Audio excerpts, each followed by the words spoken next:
അണ്ണാ ഞാൻ പോയി നോക്കിയിട്ട് വന്നാലോ? അണ്ണനെ കണ്ട ഒരുപക്ഷെ സായിപ്പിന് പഴയ വൈരാഗ്യം ഉണ്ടാവും.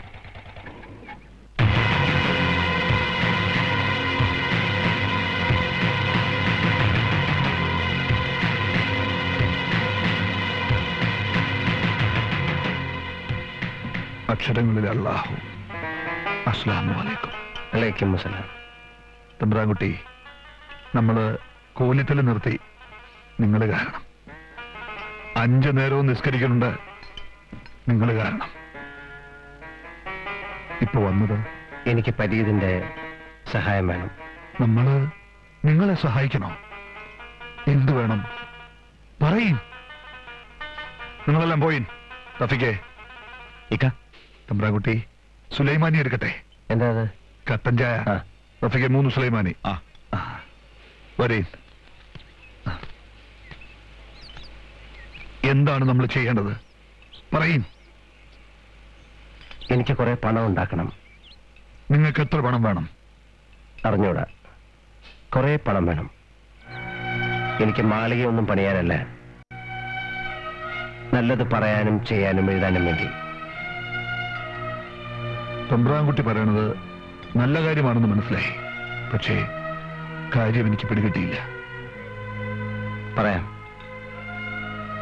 ഫരീദേ, ഞങ്ങളുടെ പത്രം ഞങ്ങളുടേതല്ലാതായിക്കൊണ്ടിരിക്കുകയാണ്. അച്ഛൻ പത്രം വിട്ടു, ഞാനും പത്രം വിട്ട് ഫരീദിനെ കാണാൻ വന്നിരിക്കുകയാണ്. നശിച്ചില്ലാതാകുന്നതിന് മുമ്പ് ഞങ്ങളുടെ പത്രം ഞങ്ങളുടേതാക്കി രക്ഷിച്ചെടുക്കണം. അച്ഛന് വാക്കുകൊടുത്തിട്ടാണ് ഞാൻ വന്നിരിക്കുന്നത്. തമ്പ്രാൻകുട്ടി, പണം നമ്മളുണ്ടാക്കി തന്നാ പോരെ? പോരാ, അത് ഔദാര്യമാവും. നാളെ ഫരീദിനെ കുറിച്ച് എനിക്ക് എന്തെങ്കിലും എഴുതേണ്ടി വന്നാൽ എന്റെ കൈവിറയ്ക്കും. കൈവിറയ്ക്കാതെ എഴുതാൻ വേണ്ടിയാണ് ഞാൻ തന്നെ പണം ഉണ്ടാക്കി ഞങ്ങളുടെ പത്രത്തെ രക്ഷിച്ചെടുക്കണമെന്ന് അച്ഛൻ എന്നോട് പറഞ്ഞത്.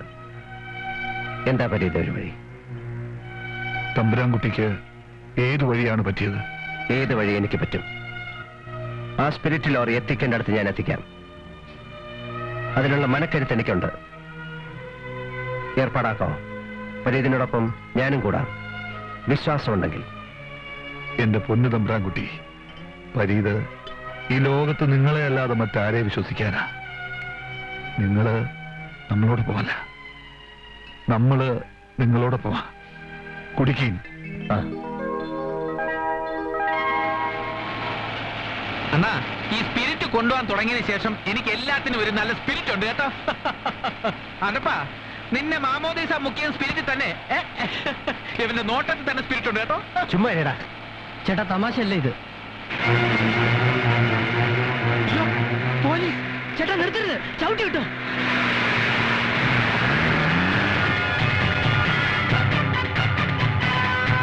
കാര്യങ്ങൾ ഈ സ്പീഡിൽ പോവുകയാണെങ്കിൽ നമുക്ക് ഉടനെ ഒരു കാറ് വാങ്ങിക്കാം, ഇല്ലേണ്ടാ? അണ്ണാ, എനിക്കൊരു ആഗ്രഹമുണ്ട്. ഇപ്പോഴൊന്നും വേണ്ട, പിന്നെ മതി. ഞാൻ പറയുന്ന അണ്ണൻ കേൾക്കുന്നുണ്ടോ? കേൾക്കുന്നുണ്ട്. അണ്ണ ഒരു കാറ് വാങ്ങിച്ച് പിന്നെ ഒരു കാറ് വാങ്ങിച്ച് ഒരുപാട് കാശുണ്ടാക്കി പത്രമൊക്കെ വാങ്ങിച്ച് കഴിയുമ്പോ എന്തെങ്കിലും മിച്ചം കാണുമല്ലോ, അത് ചില്ലറാക്കി എനിക്ക് തരണം. എന്തിനാ ചില്ലറയായിട്ട്? അത് ഒരു കാര്യമുണ്ട്. പറയാം, ആദ്യം വണ്ടി നിർത്തണം. മൂത്രം ഒഴിക്കാനാ? വണ്ടി നിർത്തണ, വണ്ടി നിർത്തിയിട്ട് അത് പറഞ്ഞാലേ ശരിയാവും. അതുകൊണ്ടാ. പ്ലീസ് ഒന്ന് നിർത്തും.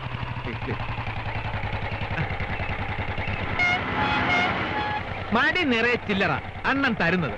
ആ ചില്ലറയുമായിട്ട് ഞാൻ നാഗർകോവിൽ ചെന്നിറങ്ങുന്നു. അവിടെയുള്ള പാവങ്ങൾക്ക് മുഴുവൻ ഞാൻ കൊതുക് തിരി വാങ്ങിച്ചു കൊടുക്കുന്നു. കൊതുകുകളില്ലാത്ത ഒരു നാഗർകോവിൽ, അതാണ് എന്റെ സ്വപ്നം. ചിഞ്ചിലം, നിനക്ക് വീണ്ടും അസുഖം തുടങ്ങിയല്ലേ? ഇല്ലില്ല, എനിക്ക് തോന്നിയല്ല അണ്ണാ, സത്യമായിട്ടും എന്നെ കൊതുക് കടിച്ചതാ.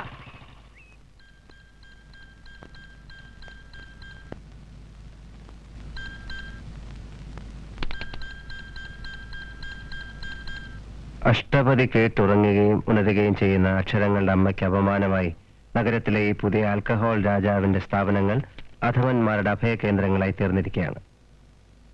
ആഡംബര വിരുന്നുകൾ ഒരുക്കി അധികാരി വർഗത്തെ ചൊൽപ്പടിക്ക് നിർത്തി അവകാശ ലംഘനങ്ങൾ നടത്തുന്ന ആരാ പരിത ഈ ഫോട്ടോമാൻ?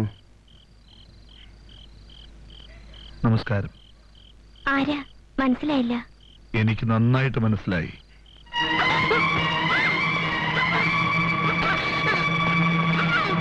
അക്ഷരപ്പുരയിൽ നിന്നൊരു ആൽക്കഹോൾ രാജാവ്. ഈ ക്യാപ്ഷൻ എനിക്കിഷ്ടമായി.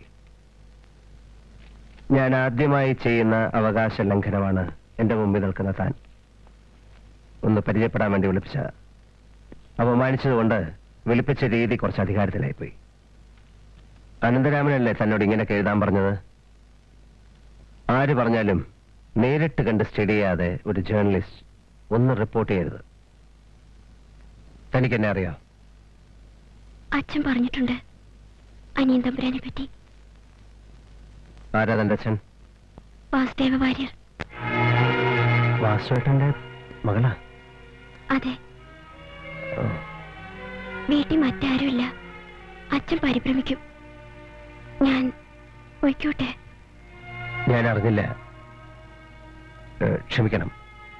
ഒറ്റേ വീട്ടിൽ കൊണ്ടുവിട്. വരൂ.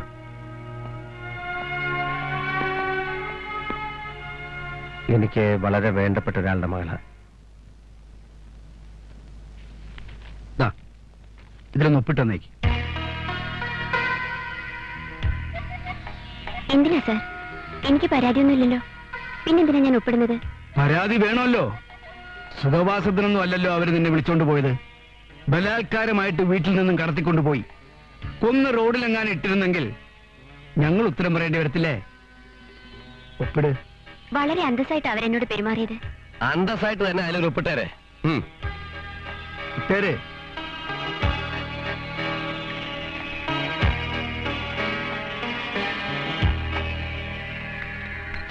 ഇത്രയും ബുദ്ധിമുട്ടുണ്ടായിട്ടും വാസുവേട്ടൻ എന്നെ അറിയിക്കായിരുന്ന എന്താ? മനസ്സ് മടിച്ചിട്ടാണ് അറിയിക്കാതിരുന്നത്.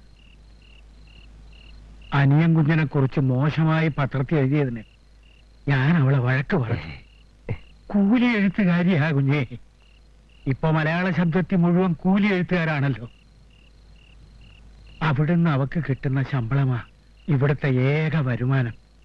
പോകണ്ടെന്ന് പറയാൻ പറ്റുമോ? കാലത്തേ ഇവിടുന്ന് ഇറങ്ങിപ്പോവും. പിന്നെ വന്നു കയറുന്നത് ഒരു നേരത്താ.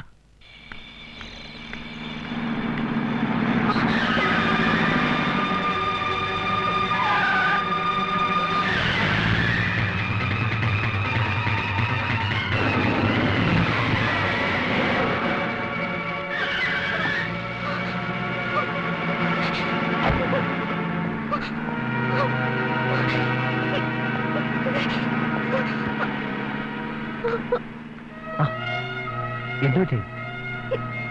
എനിക്കറിയില്ല. അവരെന്നെ കൊല്ലാൻ വന്നു. ആര്? എനിക്കറിയില്ല. വരൂ, ഞാൻ വീട്ടിൽ കൊണ്ടുവിടാം. ഉമ്മായോട് തോറ്റാൽ അങ്ങാടിയിലെന്ന് പറയണ പോലെ നിങ്ങളെ തോൽപ്പിക്കാൻ എന്തിനാണിപ്പോ ആ കൊച്ചിനെ കൊല്ലുന്നത്? എടോ, അവര് കൊല്ലും. നമ്മൾ കൊന്നതാണെന്ന് വരുത്തി തീർക്കും.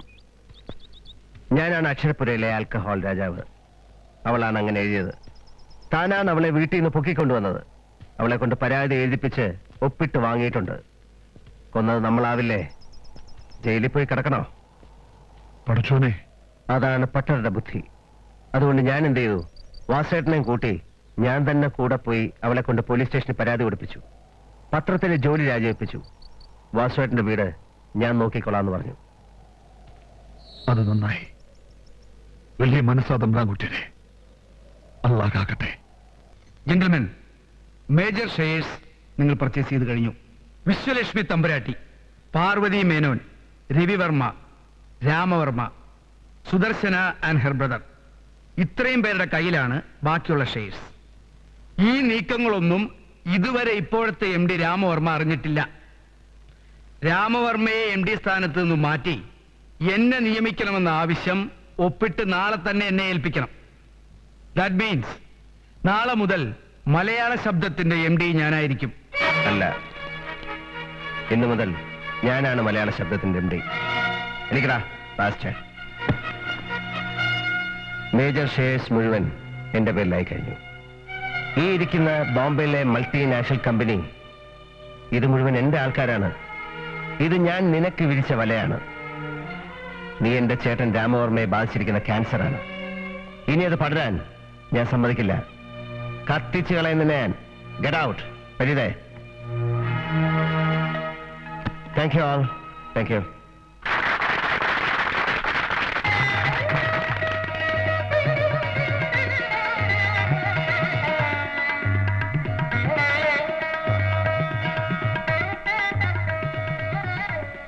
മോനെ, നീയാണ് ശരി. അതാ നീ ജയിച്ചത്. നിന്നെ ജയിപ്പിച്ചോ അപ്പനെ തോൽപ്പിച്ചോ അച്ഛൻ ഇനി ഈ കസേരയിൽ ഇരിക്കുന്നത് ശരിയല്ല. മലയാള ശബ്ദത്തെ നീ രക്ഷിച്ചു.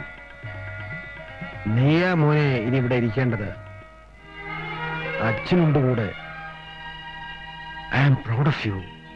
I am really proud of U.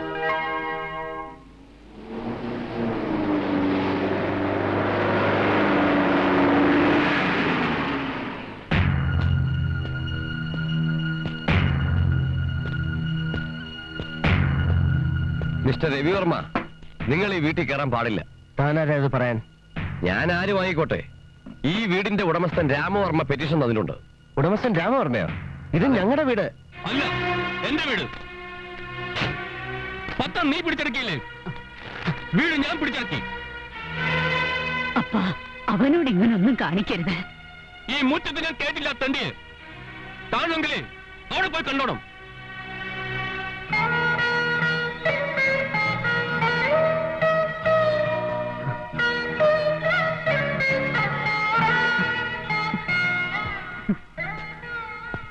ഇറങ്ങിപ്പോയപ്പോ തിരിച്ചു വിളിച്ചു. തിരിച്ചു വന്നപ്പോ കയറി വാ എന്ന് പറയാൻ പറ്റുന്നില്ല, അല്ലേ മുത്തശ്ശി? അങ്ങനെയൊക്കെ ആയിപ്പോയി മോനെ. ഇങ്ങനെയൊന്നും ആകാതിരിക്കാൻ വേണ്ടിയാ മുത്തശ്ശി ഞാൻ വീട് വിട്ടിറങ്ങിപ്പോയത്. ഒരിക്കലും ഞാൻ ഒന്നും പിടിച്ചെടുത്തിട്ടില്ല മുത്തശ്ശി. പ്രസ് ഞാൻ പിടിച്ചെടുത്തതല്ല, രക്ഷിച്ചതാ കൈവിട്ടു പോകാതിരിക്കാൻ. അതിനെന്നെ ശിക്ഷിക്കുക അപ്പേട്ടൻ.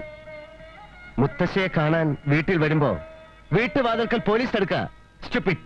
അപ്പേട്ടാ, ഞാൻ പോവാ.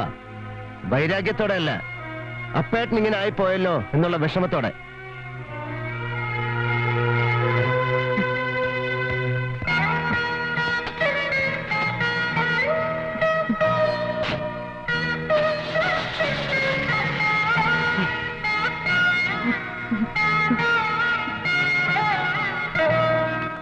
അപ്പന്റെ വിവരം ഉണ്ടോ മോനെ? മെസ്സേജ് എല്ലായിടത്തും കൊടുത്തിട്ടുണ്ട്. അപ്പേട്ടൻ എന്തോ പറ്റിയിട്ടുണ്ട് അച്ഛാ. അണ്ണാ, ഒരു മിനിറ്റ്, ഒരു അത്യാവശ്യം. ചിത ഒരുക്കാൻ പോയതെല്ലാം തടഞ്ഞു വെച്ചിരിക്കുക. തടഞ്ഞു വെച്ചിരിക്കുന്ന ആരെ? ഏട്ടൻ തമ്പുരാൻ ഫ്ലാറ്റ് കെട്ടാൻ അഡ്വാൻസ് വാങ്ങിച്ചിട്ടുണ്ടത്രേ. അനന്തരാമനാ പറഞ്ഞത്. അവിടെ ചിത ഒരുക്കാൻ പറ്റില്ല എന്ന്. ആ ബോട്ട് കോൺട്രാക്ടർ വിക്ടർ രാജിന്റെ ആൾക്കാരും ഉണ്ട്. വിവരം ഇവിടെ ഒന്ന് പറഞ്ഞിട്ട് പോകാമെന്ന് കരുതി. അതുകൊണ്ട് ഞങ്ങൾ ബാങ്കിൽ പോയില്ല.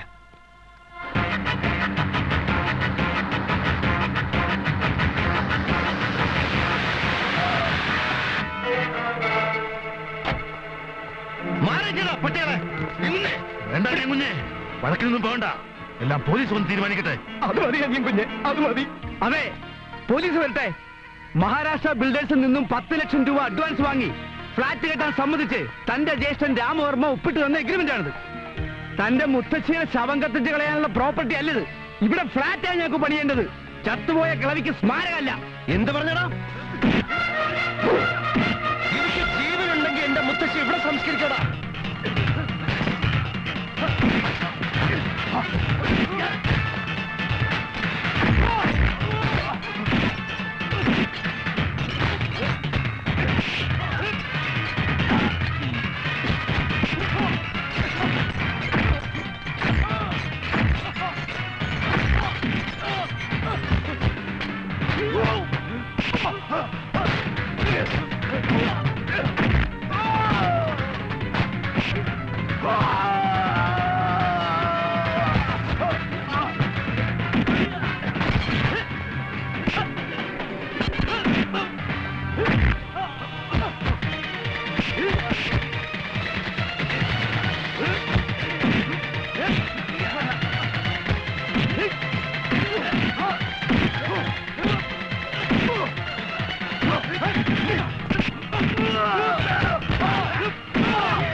എവിടെ പറയടാ, എന്റെ ചേട്ടൻ എവിടെയാണ്?